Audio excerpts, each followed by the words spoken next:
Hello everyone, my name is Tenzing and thank you for joining me in this video about doing research at the BMS lab at the University of Twente during Corona times.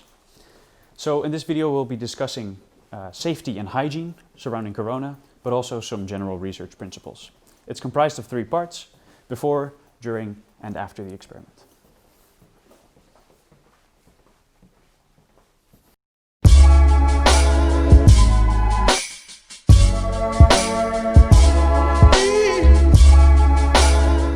Before you can start with your research, make sure you have ethical approval. Then check the national and university guidelines to make sure you're keeping track of everything that's going on. Currently, at the time of filming this, these 2 are the most important guidelines. 1. Wash your hands after every time you cough, sneeze, eat something, drink something, or go outside. Then keep 1.5 meters distance.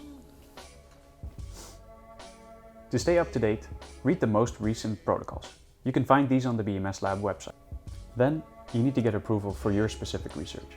You can do this by filling in a document with a nice table in which you can write down all the details surrounding data collection and participants. After that, set up a schedule in which you indicate how many participants you want to have, when you want to have them, and how you can ensure that participants do not interact with each other unnecessarily. Wait for green light before you do anything or before you recruit participants in order to prevent having to disappoint yourself and your participants. Talk to your participants beforehand. If they have any symptoms like coughing, sneezing, sore throat, make sure to tell them not to come to the lab. Of course, this also applies to you, researchers. Before you do anything else, wash your hands. Always ensure the room is properly ventilated. When receiving participants, greet them in your favorite corona-proof way. This could be bowing, shoe-fiving, or even just waving. When they come into the lab, make sure they wash their hands first thing. Turn on the Do Not Disturb light. After that, go through the risk checklist with them. This checklist makes sure that risks regarding safety and hygiene are identified before starting the research. If the checklist fails, participation cannot go on that day, and it has to be rescheduled to a later date. If it's fine, then you just proceed as you usually would. You present information about the study, you get informed consent for data collection, and you proceed. During the research, make sure your participant is comfortable and you keep 1.5 meters distance where possible. It's advised to check the protocol again to make sure you're not missing any.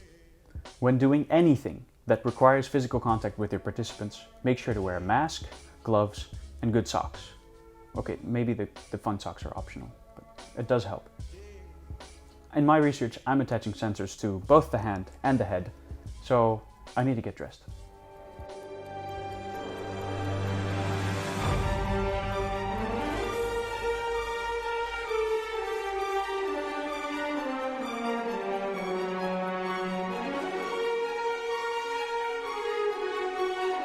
If necessary, put on safety glasses as well.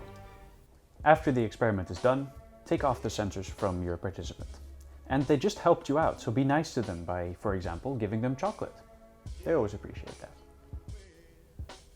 After your participant has left, dispose of your gloves and wash your hands again. And then disinfection commences. Clean all the equipment, meaning devices, chairs, mice, and even pens. When cleaning these devices, make sure to read the manual of the respective device to prevent damaging it by using the wrong temperature of water or using a liquid when you really shouldn't be using it. Once everything is done, all that's left to do is just wash your own hands and you can receive your next participant. Well, that about sums it up for this video. Today we discussed coronavirus and safety surrounding research during coronavirus.